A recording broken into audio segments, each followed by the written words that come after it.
आज अयोध्या 28 लाख दियों से जगमगा उठेगी। भव्य दीपोत्सव को लेकर जनतंत्र टीवी ने अयोध्या के प्रमुख संत राजीव लोचन शरण से खास बातचीत की है। देखिए हमारी ये खास रिपोर्ट। अयोध्या में दीपोत्सव की तैयारी पूरी हो गई है। साधु संत समाज बेहद उत्साहित है। इस वक्त हमारे साथ हैं राजीव लोचन शरण जी। राजीव जी, आप शुरू से मैंने देखा है कि हर दीपोत्सव में बढ़ चढ़ के हिस्सा लेते हैं। मुख्यमंत्री जी के कोर टीम के सदस्य हैं। अयोध्या में क्या कुछ होना है उसको लेकर के प्लान बनाते रहते हैं, देते रहते हैं, मिलते रहते हैं।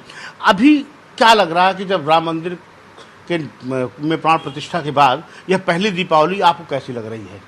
पहले तो मैं आपके चैनल के माध्यम से मैं हनुमान जयंती और दीपावली की सभी देश प्रदेश वासियों को बहुत बहुत बधाई। आपकी पूरी टीम को बहुत बहुत दीपावली महोत्सव की बहुत बहुत बधाई।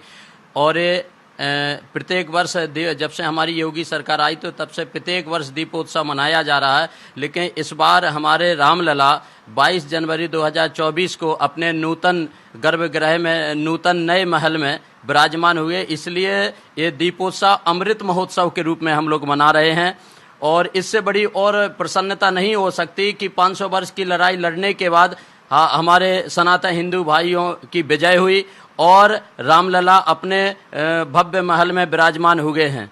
तो इस खुशी को लिए हम लोग अमृत महोत्सव के रूप में मनाया जाता है। जैसे प्रत्येक वर्ष बहुत बेहद तैयारियां होती दीपोत्सव की, लेकिन इस बार उससे भी ज़्यादा कई गुना ज़्यादा तैयारियां हैं। और पूरे अयोध्या में चारों तरफ खुशहाली ही खुशहाली है, क्योंकि त्रेता में हमारे राघवेंद्र सरकार 14 वर्ष की वन यात्रा पूरी करके जब अवध पहुंचे थे तो अयोध्या वासियों ने जैसे कहते पल के पावने बिछा दी थी, उसी प्रकार आज भी आप पूरे अयोध्या में घूम करके देखें, चारों तरफ पूरी अयोध्या राममय है, पूरी अयोध्या दुल्हन की तरह सजाई गई है। तो ये अमृत महोत्सव के रूप में हमारे सभी पूज्य संत मना रहे हैं। हमारे उत्तर प्रदेश सरकार चढ़ बढ़ के सहयोग कर रही है, यहाँ का प्रशासन सहयोग कर रहा है। और विशेष रूप से आप सभी मीडिया भाई बंधु तो अयोध्या की बात पूरे देश नहीं अपितु पूरे विश्व में पहुंचा रहे हैं, ताकि हमारी सनातन की नई पीढ़ी जाने कि दीपोत्सव क्यों मनाया जाता है, दीपावली क्यों मनाई जाती है।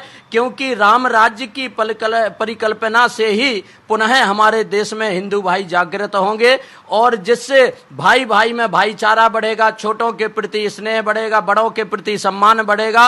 और कहा राम राज बैठे त्रिलोका, जिसने हमारे राघवेंद्र सरकार जब अयोध्या पहुंचे थे तो अयोध्यावासी नहीं अपितु देवता भी आकाश मार्ग से पुष्प वृष्टि कर रहे थे और उनके दर्शन के लिए ललाए थे। उसी प्रकार आज भी हम लोग प्रत्येक वर्ष यह मानते हैं कि रामलला हमारे जिस प्रकार त्रेता में आए थे 14 वर्ष की वन यात्रा पूरी करके उस प्रकार इस वर्ष भी अमृत महोत्सव के रूप में हम लोग मना रहे हैं दीपोत्सव। बहुत बहुत धन्यवाद। जिस तरह राजीव लोचन शरण ने कहा कि त्रेता युग में तो 14 वर्ष बाद वापस लौटे थे, तब इतनी खुशी थी, और इनके यहाँ तो 500 वर्ष बाद वापसी हो रही है, तो इनके लिए यह खुशी अकल्पनीय है। वासुदेव यादव और कैमरामैन पवन के साथ अखिलेश मिश्र, जनतंत्र टीवी, अयोध्या।